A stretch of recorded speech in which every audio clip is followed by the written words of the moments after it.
Hi, it's Amy from Mad Dots Art. Today we're going to do a tutorial. I'm trying something new in that I'm putting together very few painting kits, do-it-yourself mandala painting kits. And so today's tutorial is going to be part of the kit, although anybody can follow along. If you did purchase the kit, it's going to include enough product for three projects. So we have two small painted stones and then one 5x7 canvas. So your kit will include some black base coat, and I use the Apple Barrel Matte Black. The reason I've included that is if you make a mistake on your canvas, you can just paint over top. So your 5x7 canvas panel will look like that. But you can paint this on any surface, so you don't have to buy a kit for that.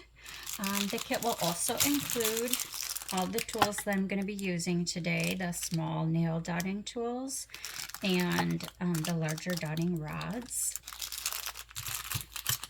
And it will include stencils like such, so that you can keep your work a little more symmetrical. It will also include the paint that we're going to use today and a watercolor pencil for making your guidelines. Something that you're going to need, and it will include your two black stones that are ready to go. The other thing that you're going to need that I did not include will be some kind of ruler or straight edge so that you can find the center. You're going to use it for just a very short beginning piece here. So finding the center of your work is what that's going to be for. Or you can use any straight edge. Or technically, if you didn't have that, you could just try to center your guideline on there, just kind of determining how much space is on each side.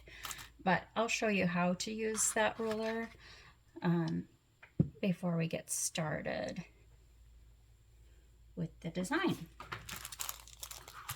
And the design we're going to make today is this guy. Nice and bright and colorful. You will be using swooshes and dots.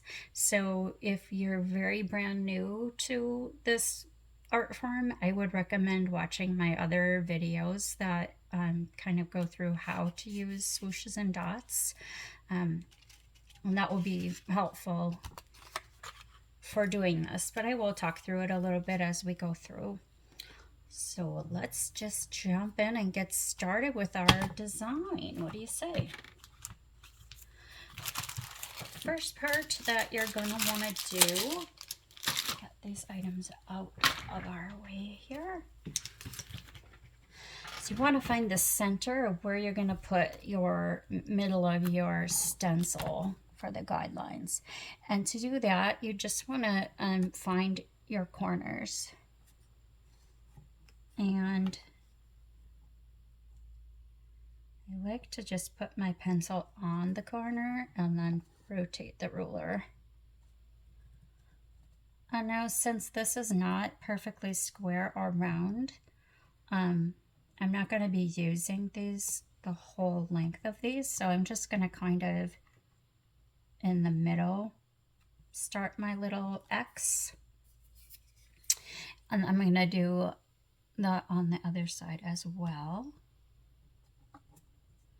We're just looking to find where's this very center dot, and the rest will be erased. So another thing that you're probably going to want if you're going to do a lot of dotting is just some cotton swabs, Q-tips. Excuse me. These are helpful for taking off the watercolor pencils, but also I just dip mine in a little bit of water. If you do make a mistake and the paint is still wet,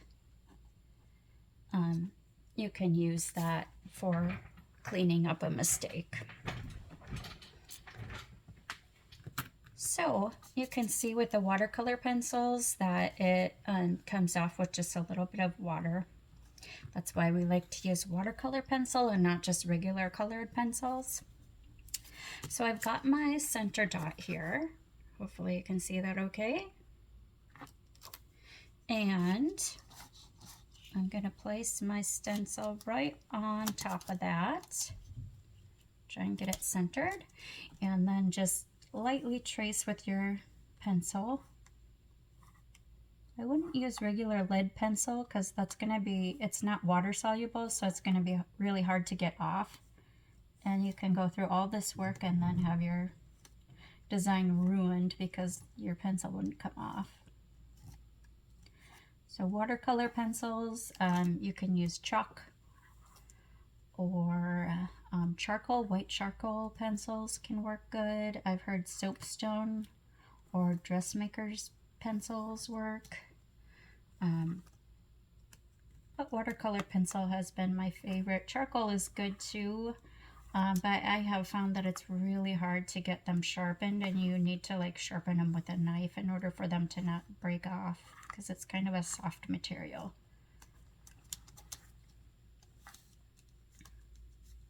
So just trace through your lines here, your guidelines. Excuse me. And you don't have to press real hard.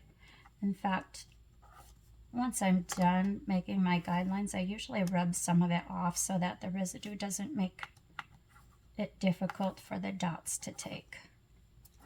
It has a little texture to it, so if it gets on there too heavy, you'll notice that it can affect the shape of your dots. So just leave enough so that I can see what I'm doing. And that'll help in the end when I wipe off all my markings. It'll be a little bit easier to wipe those off. Okay, so the paints I'm using today are the DecoArt Americana. This is the Brights line. And right now at Hobby Lobby, I think is the least expensive I've seen this set for $13.99 Hobby Lobby. Of course, you do have to pay shipping, but that is a pretty good deal for 12 paints. But in my kit, you'll get all the paint that you need for these two projects. All right, we are going to start with Brilliant Purple. Let me make sure I'm zoomed in enough for you. Just adjust that a little bit. Bear with me, I'm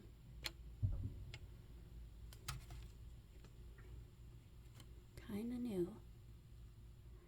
I'll try and keep everything in focus for you guys. Okay, so we're starting with Brilliant Purple, and we are going to be using the blue rod. Mine are numbered. I typically use DIY Mandala Stones tools in my dotting. But since I have these in the kits, I'm going to work with those. But if you notice that mine have numbers on them, it's because I just wanted to equate it to what I would normally use in that set. But just focus on the colors. So this is the blue tool, and we're going to use that with our purple for the center dot.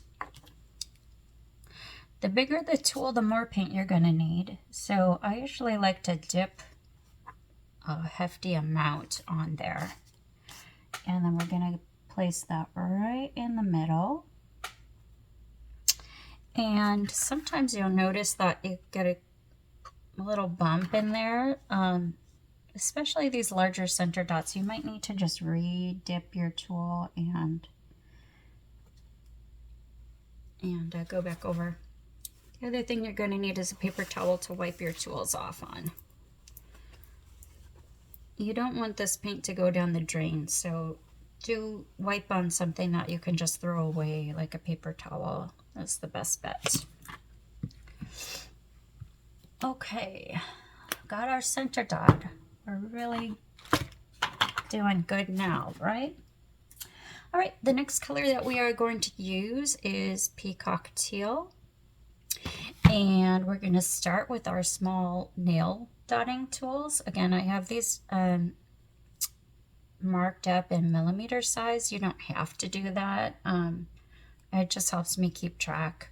One side is bigger than the other on these tools, and one side is the same on all of the tools. It's a 1.5 millimeter, so I'll tell you the large end or the small end of the tool.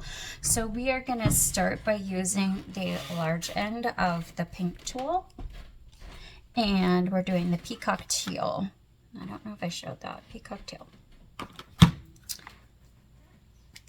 And for these dots, we do need to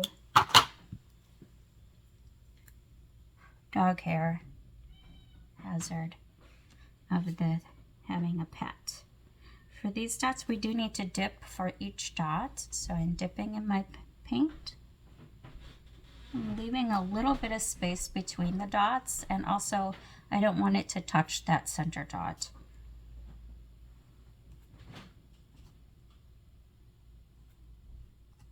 And we just dot all the way around.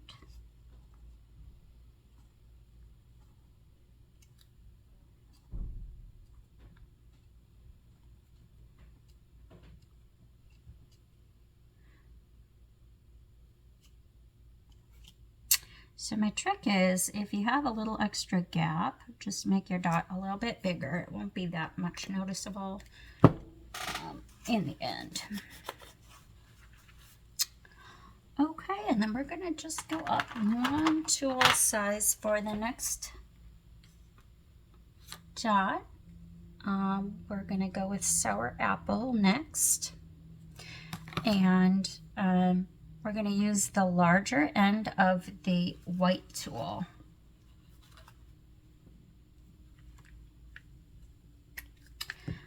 So for this, I don't want to stack the dots right on top of one another, but I kind of want to offset. So this row will be kind of in the gap of where the other two have, like my blue dots don't meet in the middle. This is kind of filling in that right above that gap of the blue dots. That's why I leave a little space in between so that I don't have to try and get these crammed into a small space. Like it'll fit nice.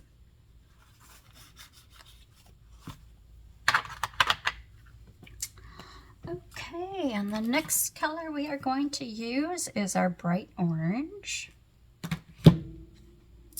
And we're going to go up a tool size again. So next we're going to use that blue nail tool and the large end of that. And we're going to do the same thing. We're just going to fill in the gap above and in between the green all the way around. So if you're feeling like your dot is a little small anytime, you can tap it more than once. Or sometimes I just kind of wiggle it around. I noticed that the orange, for some reason, just is a little different consistency. So sometimes I feel like I have to do a little extra work with the orange color for some reason. So sometimes I'll just move it around just slightly, or like I said, you can also double tap or triple tap if you need to. Okay, we're going to get into some bigger dots. And we are going to use the purple color. And we're going to be doing this in True Red.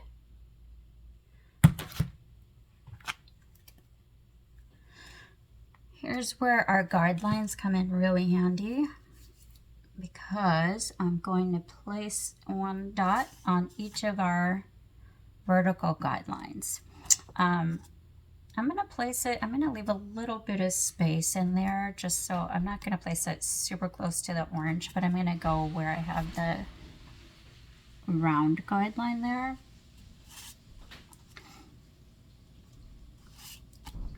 Just gives a little more dimension when you do leave a little bit of background color. So I like to sometimes leave that.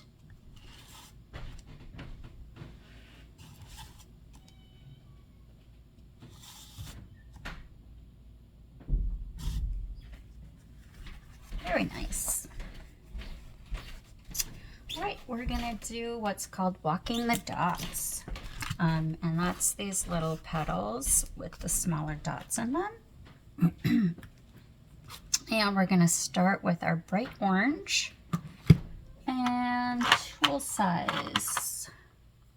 We're going to start with, we're going to do the makeup of these walk dots. Starts with, some people call it an anchor dot. I usually call it a cherry dot.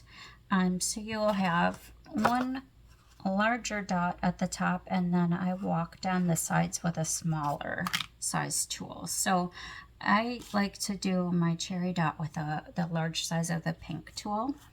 And now, in order to get that nice tapered shape, if you put it too close, it's going to end up round. So I like to just leave a little bit of space between my big dot and my cherry dot. And I'm going to do that on each one in that 1.5 or that large end of the pink tool first.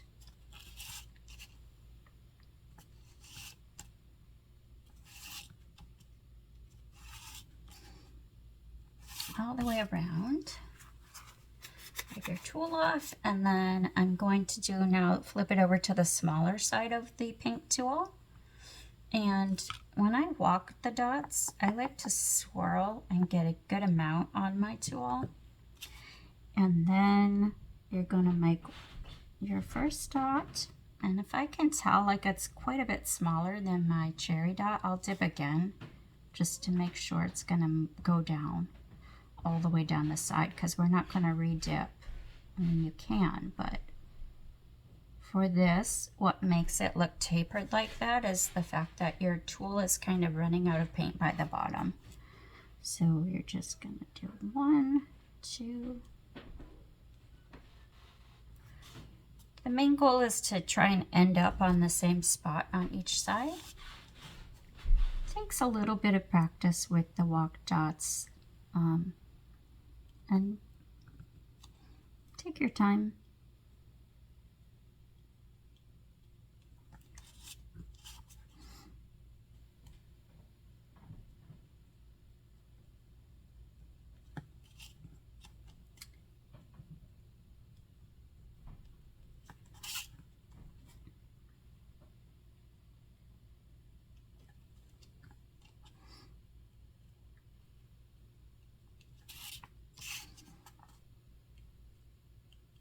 This is the part that's kind of meditative, because you're really just focusing on where those dots are going to go. If you're wondering, I'm working on cardstock today, but you'll have a canvas, or if you're just following along without the kit, whatever you're painting on is fine. But if you notice that mine kind of picks up, it's just cardstock. I've done this pattern several times, so I really don't need it on a canvas this time.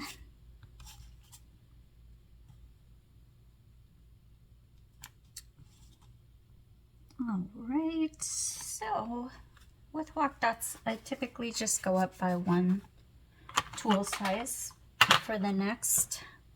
So that was a 1.5 and a 1. So now we're going to go up a size using the bright yellow, and we're going to use the white tool, which is a 2 and a 1.5 millimeter. So we're going to make our cherry dot with the large end of the white tool. And again, I don't want my dots too close together because we're going to be too crowded and then it won't make that nice taper shape. And giving a little space also helps with symmetry. So I'm going to set it up above there just a bit.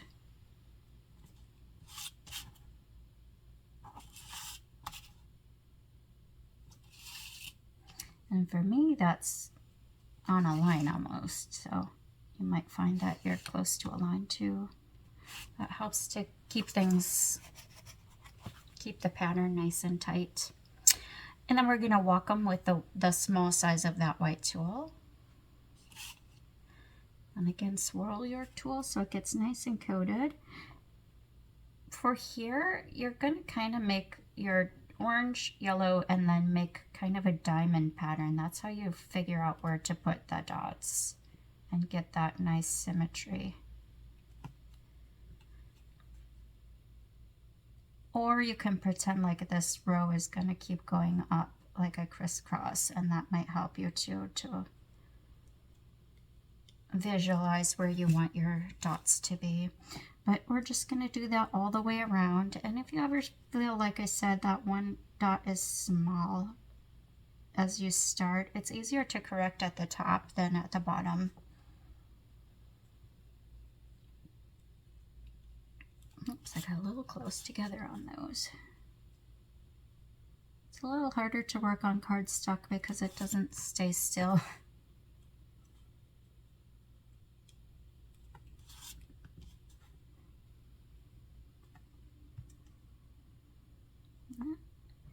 There's a little, I feel like when you have the right amount of paint on there, you'll feel just ever so slightly a little bit of surface tension when you're pushing down on there.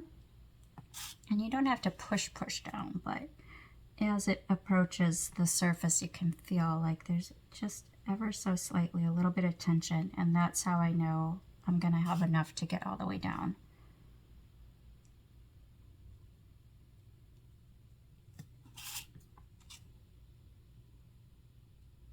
And if I don't have it, I just dip again and redot over that and then walk. That I could tell that's not as good. There we go. You'll get a feel for it. And that's why I recommend, you know, if you haven't done walk dots, you certainly can jump in and try with this tutorial, but I would recommend just take like a paper plate or some cardstock or the inside of a cereal box or whatever you have, and just do some practice. That and swooshes. I think a lot of people find swooshes even harder than walk dots, and that's where we're headed next. And for this, we're going to use our green sour apple and the large end of the blue tool.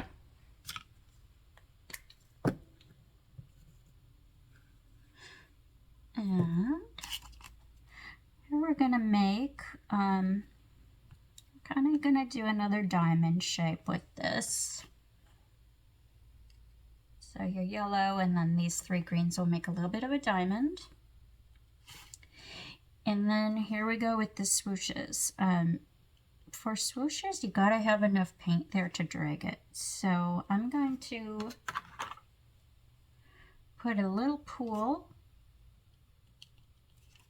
on each side, and then I'm going to take my smallest size tool to drag that out.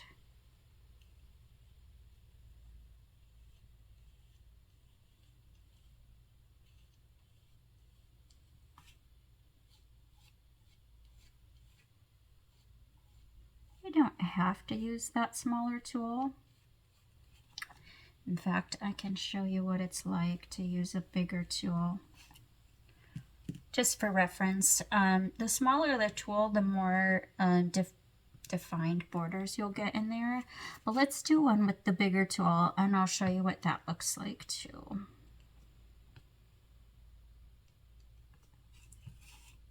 So if I just am going to stay with that same size tool, you just, basically you're pulling that paint or pulling it to get to the bottom. for convenience, I think I'll just stick with this tool for now instead of switching off. But whichever way you prefer it, you can have that more fine detailed one or this little bit thicker. Just stays a little thicker at the bottom. So if you do find that like my tool stopped dragging before it got to the bottom, do you use a smaller tool to get it to finish? Because otherwise it's going to end up really chunky and weird at the bottom. That probably happened because I didn't have enough paint or I didn't push enough at the top. I usually you want to do most of your adjusting at the top of the shape or the part closest to you, because you want the bottoms to be thin. So if you're pushing down there, you're going to get too much paint and it will be kind of thick. Get a good pull, and then we're just dragging it into place.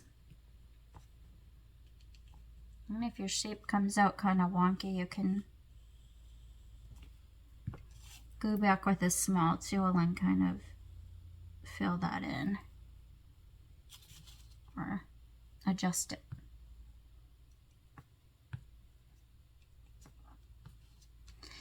Swooshes will not come out right if your paint is too thick or too dry. So if you're using a paint palette, make sure that you're keeping your paints from drying out by covering it with a moist paper towel or some press and seal wrap, or keep it in a gallon storage bag or something, because acrylic paints dry very quickly when exposed to the air. For my kits, I'm giving you paint pots to keep them in because they're nice and handy to help keep your paints the right consistency for a long time. And that's what I typically use for everything. Like my most common colors are always in paint pots. Because I found that, when I was just using a palette, they were drying out by the time I finished my project, and then I just had to throw them away. So I was wasting a lot of paint in the beginning. So I do recommend the little paint strips, paint pots to keep your favorite colors in so that you don't have to throw them out, waste so much.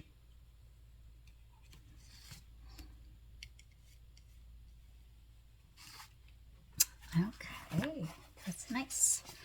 Now I'm gonna use that same tool, the large size of the blue tool, and we're gonna do another row of those in Peacock Tail. So just above that,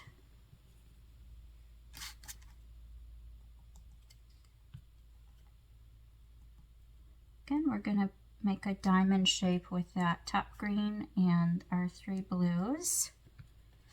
And make a puddle. And now, because the greens already meet in the middle, I'm just going to go to where they meet. I'm not going to try and go through the green.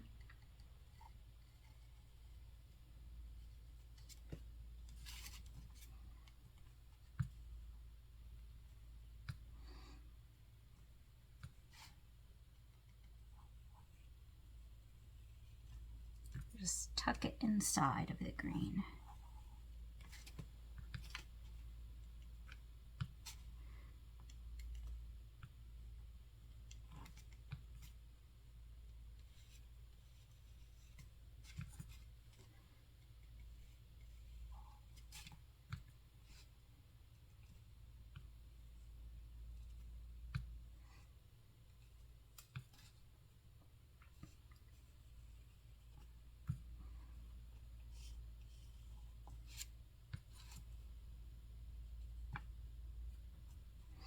This is such a pretty color. It's one of my favorites to work with.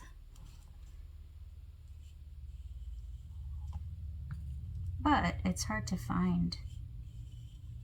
You'll find with the DecoArt paints, they're great, but they're kind of limited editions. So sometimes when your color runs out, you might not be able to get it.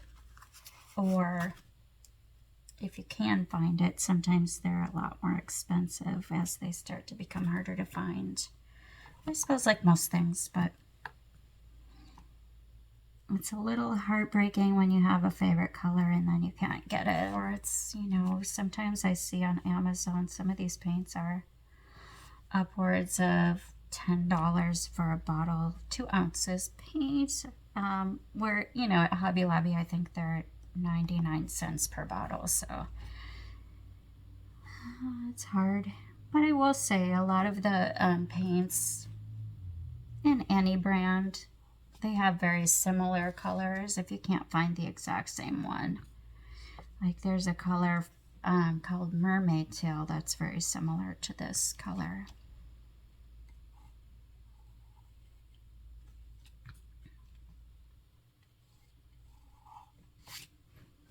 Okay. How's everyone doing? Hopefully you're having fun.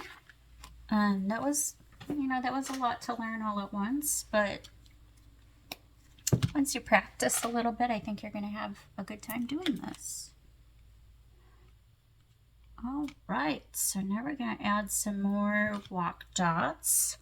And our center dot, we're going to start with the blue tool. And we are going to do that in our brilliant purple color.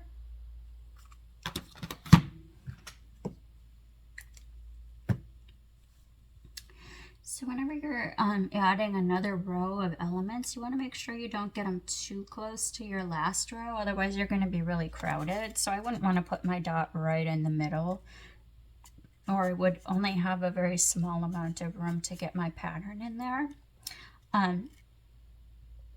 So for this one, I'm going to set my purple dot almost pretty much even with where my blue dots ended up on that row, and then just kind of try and center them.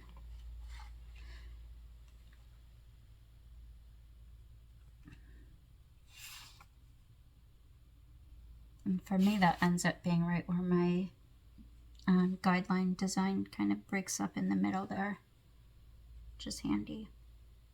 And again, since we're using the bigger tool, if you get any weird shapes on your paint, you can just dip a little bit more on there to help smooth out that shape.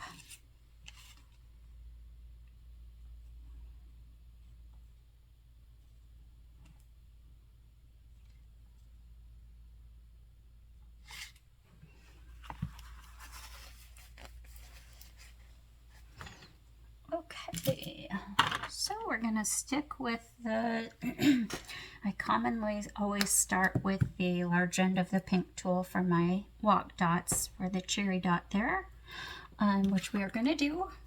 Pink tool, the larger end, and peacock teal is the first color we're gonna use for this petal, if you will.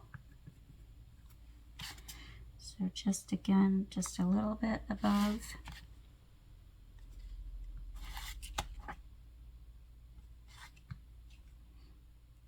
And do that all the way around.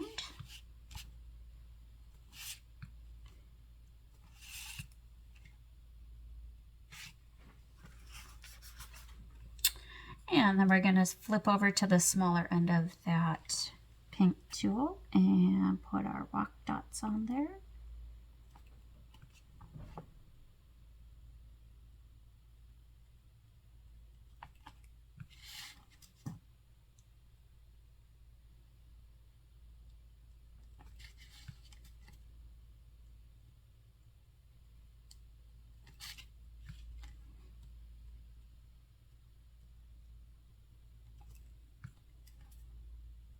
Take your time with these. I'm trying to go a little faster to make the video not take as long, but I do find that the slower I go, the better they turn out typically. And yeah, I've been doing this for about 2 years now, so it does go a little faster the more practice that you get.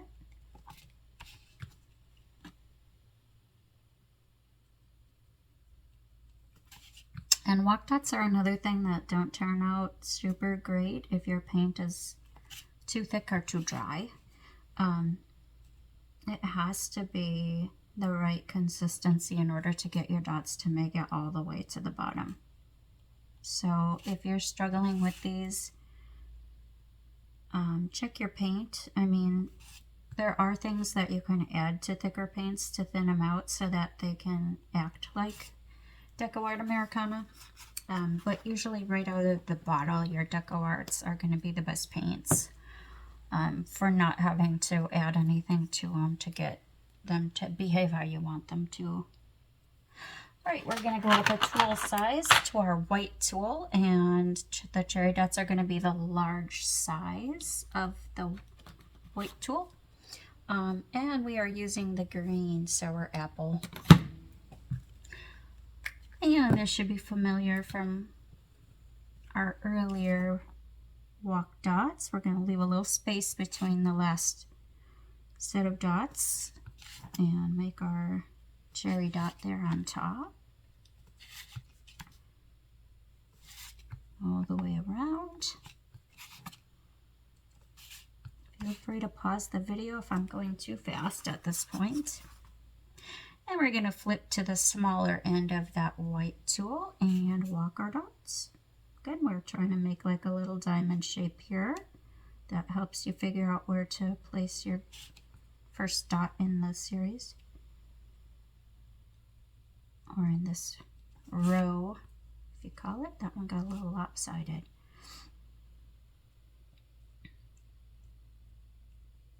These small things, if it's not perfectly symmetrical, they don't make a huge difference in your finished product. But if you really, really don't like something, you know, just take your base coat. That's why I always recommend base coating your projects, so that if you need to cover something up or fix something, you have the exact same color to just kind of patch over it, and you can't even tell that there was a repair made, or a correction made, I should say. It's pretty handy. So that's why I don't usually stress out too much if I'm not liking something as I'm making it, because if I really end up not liking it, I can just paint over top of it with my base coat and redo it. Redo something. But these small details, you'll notice them while you're working, like things are not perfectly symmetrical, but in the end, once you get everything filled in, it's really hard to see those details. So I usually try not to worry too much about it.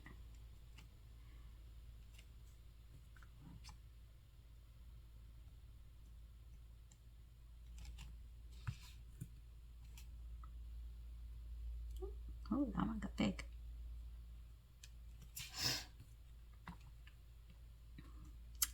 You'll notice that each color has a little different consistency to it, and I find the green is a little bit runnier. But for me, I kind of like that. I like that consistency. All right, so for our next row, we're going to use two different tools, because we're going to use the large ends of the blue tool to make our cherry dots. And this is in the bright yellow.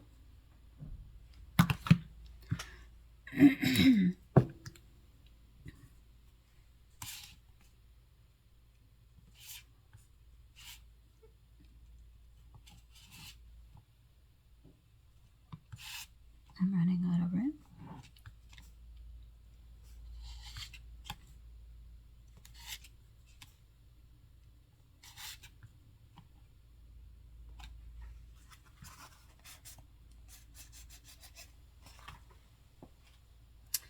And then I'm going to use the large end of the white tool to walk them with. So we're essentially 2.5 millimeter and 2 millimeter.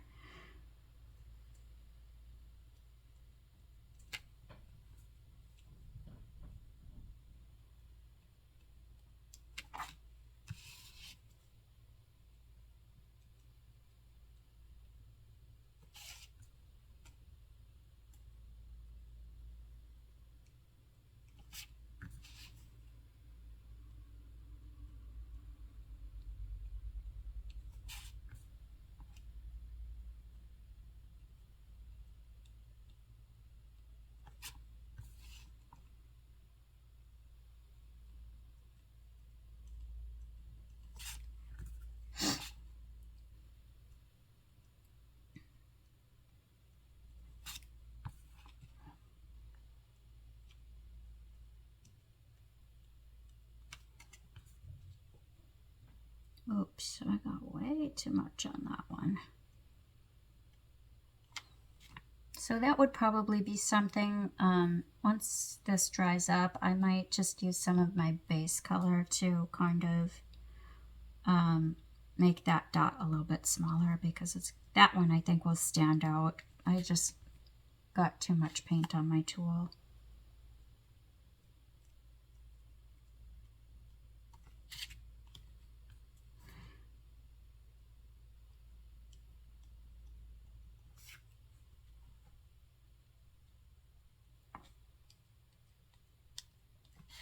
And that can happen. Sometimes even Deco Art Americana, if it's left on your paint pots for a while, you might end up getting some thicker spots at the bottom. For me, I usually just I like to keep mine in there for a long time, because I use these colors so frequently, but I usually just try to check it out before I start to make my row. But for that one, I was just hasty and I stuck it on there with too much paint. All right, and the next tool size, we're going to use the large end of the green tool, and we're going to do this in our bright orange. Same technique. Now you'll find that depending on how far your pattern is spread out, some of these might be off of the canvas, so I can't make a dot there, so that's fine. I'm just going to skip to the ones where I can make a dot.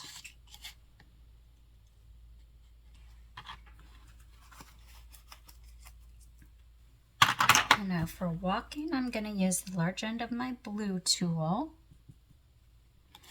And I'm going to just keep doing what I've been doing. The orange, I know the orange is a little different consistency and it's not going to make it all the way down with just that first one dip. So I do go ahead and dip a second time. And because we have so far to travel, I'm actually going to dip one more time before I start walking.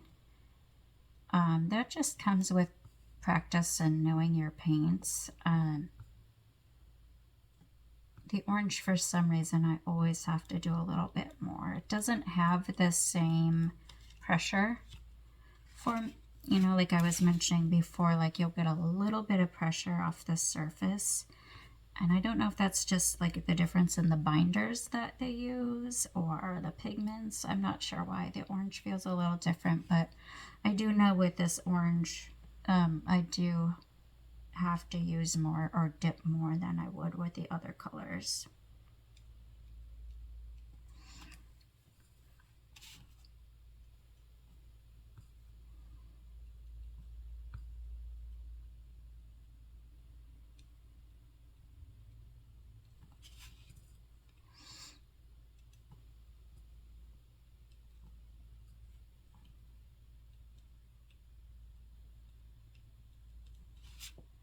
So now for the ones, well, I'll finish this guy. It's a little trickier when your design goes off of the edge. My original one did not, but I have these spread out a little bit farther than the original. But I'll show you kind of how to work with that. And these aren't too bad where, excuse me, they're pretty close.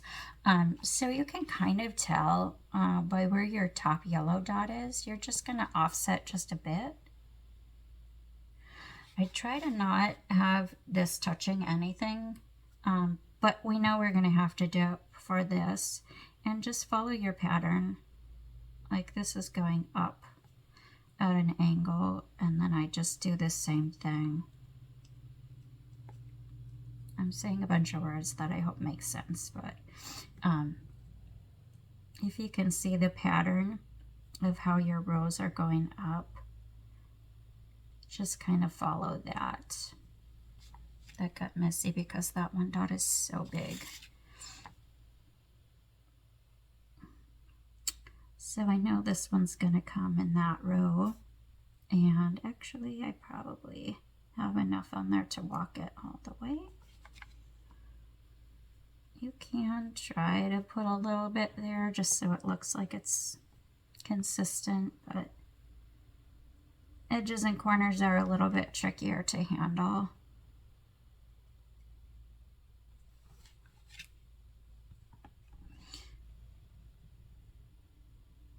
So again, we're just kind of pretending this is going up at an angle. I'm going to dip one more time because this one's a little higher. And then we'll try to fill in just a little bit of this as if this were continuing.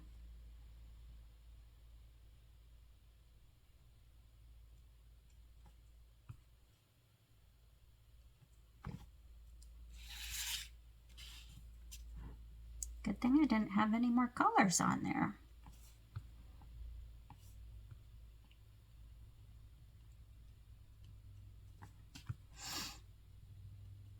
Oops, that one had a little clump of stuff in it.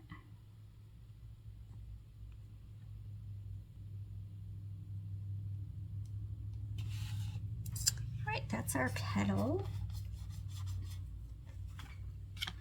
And now we are gonna switch over to True Red. And we're gonna use our medium size clear rod. So there's 3 of the clear rods, and this is the medium sized one. And for this, I'm gonna make a diamond shape just above where my blue dots were. And I'm dipping for each dot. You want to leave a little space in between your petals because we're going to make another swoosh on the outside of them.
Okay.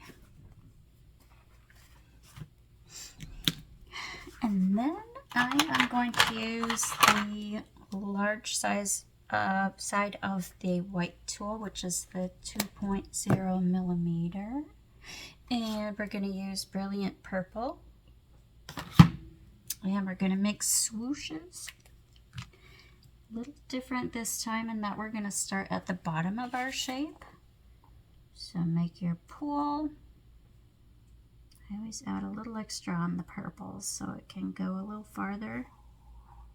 And just swoosh up. Oops, be careful. I bumped into my petal, which I wasn't planning on doing. The hardest part about swooshes is not bumping into your other elements of your design.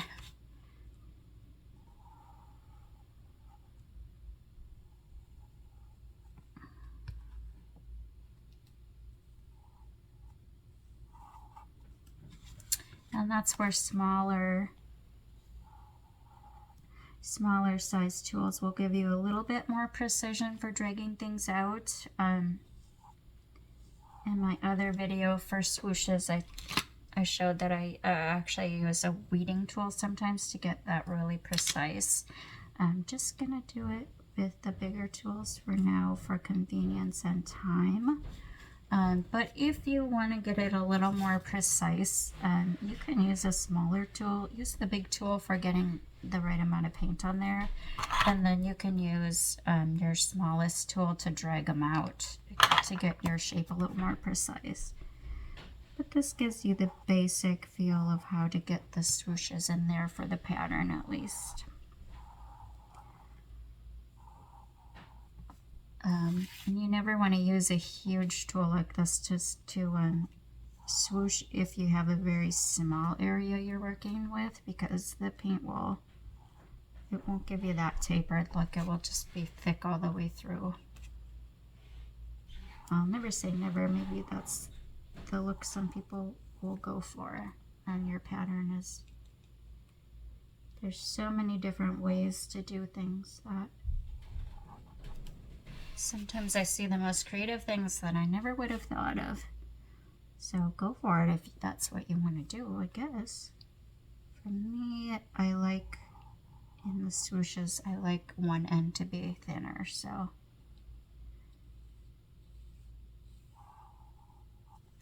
Okay. And I am going to stay with that same larger end of the white tool, and next we're going to go with the sour apple, the green, and just dip, and I'm just going to walk the dots without re-dipping straight up from the top of that shape we just made. Your corner ones you probably, or your sides, you probably won't have space to do that. I generally like working on things that are perfectly square or round so that everything fits. The design fits the same all the way around the thing, but you will find that rectangle shaped canvases and even like wood boards are easier to find and cheaper than, for whatever reason, perfectly square, like 6x6. You can find them, but they're a little pricier than what I got my 5x7 canvases for. So, all right, so we're looking pretty good. I'm gonna go ahead and add this one more element of walk dots in between. There's a lot of black space in there, which you can leave if you like it that way, but I'm just going to add a little walk dots in there. I'm going to use the small end of the white tool, and I'm going to start with the brilliant purple.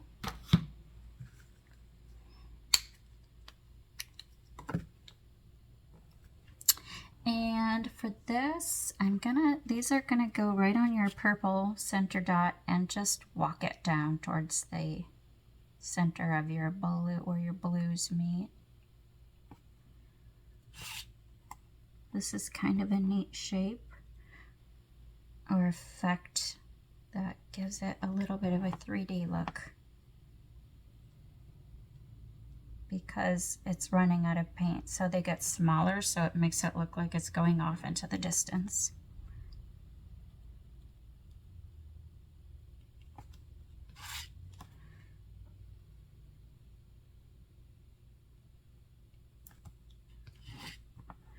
All the way around.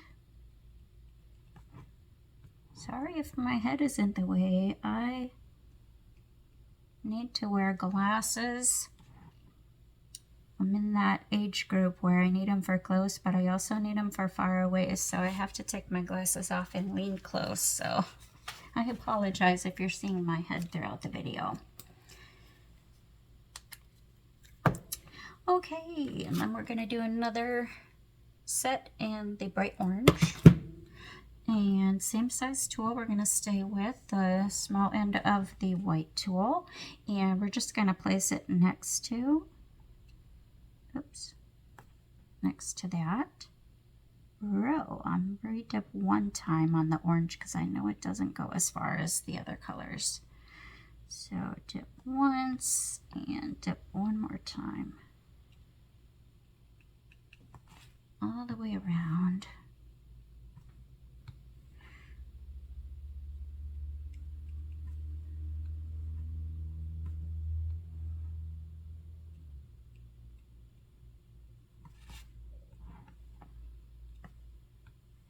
So as I go down, I'm trying to bring it together to kind of meet the purple, but not touch. So instead of going straight down, I'm kind of bring it in at a little bit of an angle.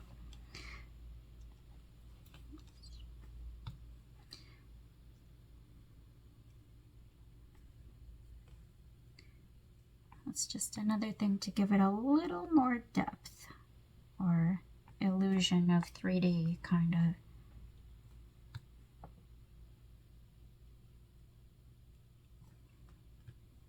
That one got a little off center. I'll make the top dot a little bigger.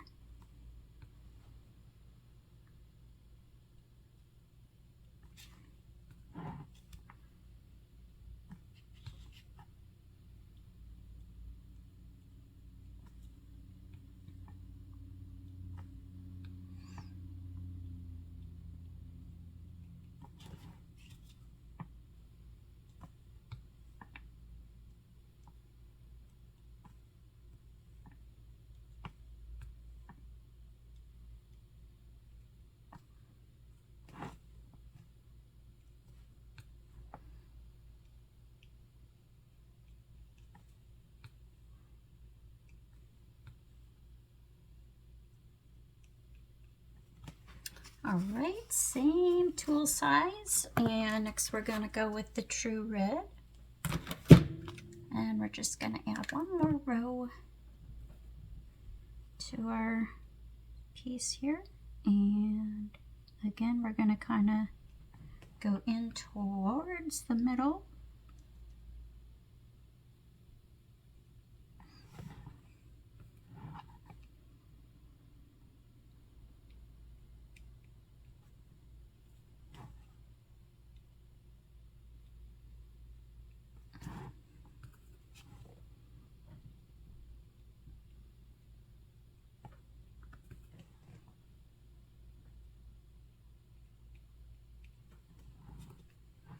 Such a cool shape. Now because I have these spaced out so much on this one, there is room if you want to do like a yellow row in there as well. Just for time, I won't do that. I would just stick with the same tool and do the same thing in yellow on the sides if you have extra space. With this guy, I didn't have as much space between the petals, so I didn't have room to add another color. So that's up to you. This is completely optional. If you don't feel like filling this part in, you can always just leave it with negative space. Just leave it black. Because it's a little extra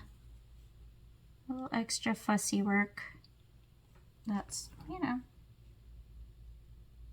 you'll still get a pretty neat effect whether you fill this in or not. This just for me, sometimes I struggle with knowing how much black space I want to leave, but I think that's good for now. Okay, and then we're going to add what's called top dots. You can see the difference in having an extra dot on top in a different color. It gives it just a little bit more depth. So typically you want to make sure that your original dot that's underneath is not super wet still. Otherwise you're not going to be able to get a good round dot to go on top of it. But I think for now our center dot, it's a little shiny wet yet, but I'm going to go ahead and try it, and if it doesn't turn out, you'll see what happens if you don't wait long enough to put your top dots on.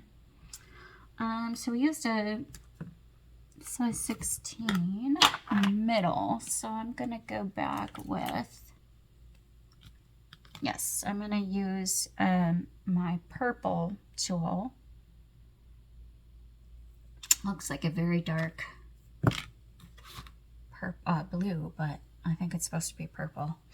And sour apple is the color that I'm gonna do. These are called top dots, when you add another dot on top of another dot. And again, if it's too wet, it's not gonna turn out. Your shape of your top dot will be all funky. So we'll see if this one is dry enough to get a good shape.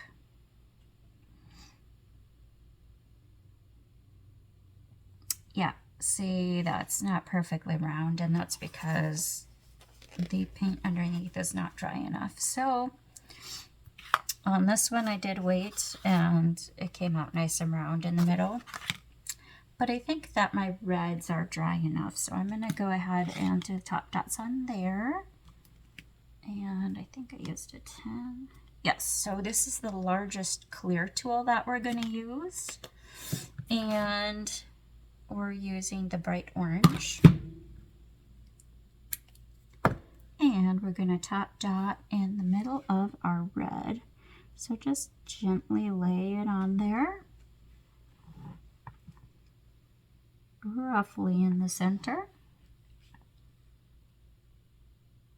And you can see how these are coming out a little bit nicer because my red paint was a little more dry than that big purple stuff was.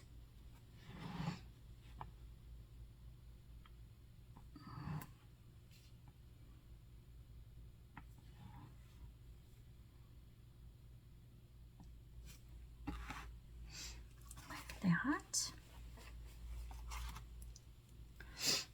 Now, while some of our other dots are drying, I am going to show you how to fill in the center to make it look a little bit more 3D. We're going to use yellow dots, and we're going to add some little fun things in between.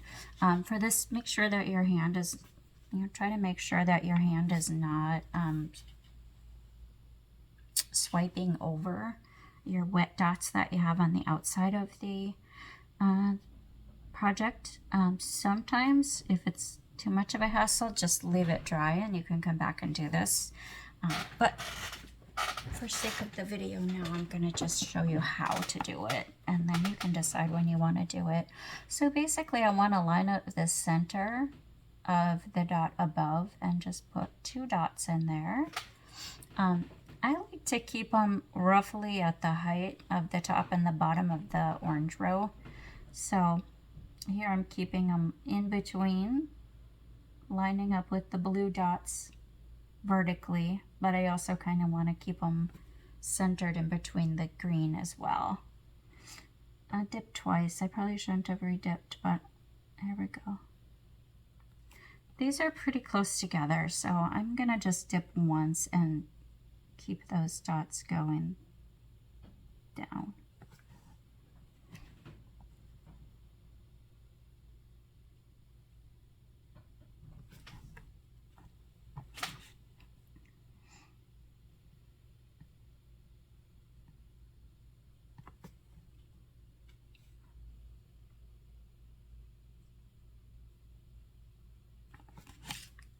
Just takes a little practice. But once you get the hang of it, I think it makes the design really pop. Kind of like top dots, just one extra little element that gives it just that extra little something.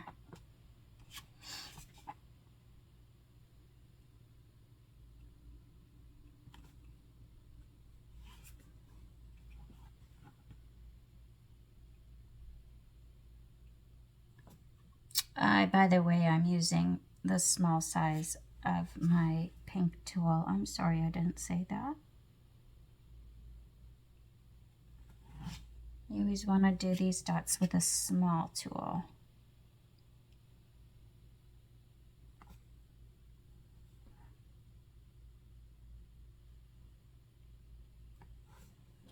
Okay, so that's good. So I can see quite a bit of shine on my my other large dots, so I'm not gonna go ahead and top dot those for this video, but I will tell you what I did I used for actually all of the large purple dots, I used the purple tulle in the sour apple color and top dotted those. And then the only other top dots I did were on these little diamond shapes. And that I used the smallest clear rod, and I used the bright orange to top dot those. And you can see it just adds an extra little element. These are too wet to do it now, so I won't bother with that now. I'll just wait till it's dry and add those on. But that is your tutorial for this design. I did not name this design. If you have a name that you think would be good, just leave it in the comments and I'll maybe update my video later and say what name this design should be. But anyway, I hope you had fun. If you bought my kit, thank you. And I hope that it leads to a lot of hours of fun and doing dot mandalas. And I think that's it for this video. I'm going to do a separate video for the 2 painted stones, so tune into that one. Thanks, guys. See you next time.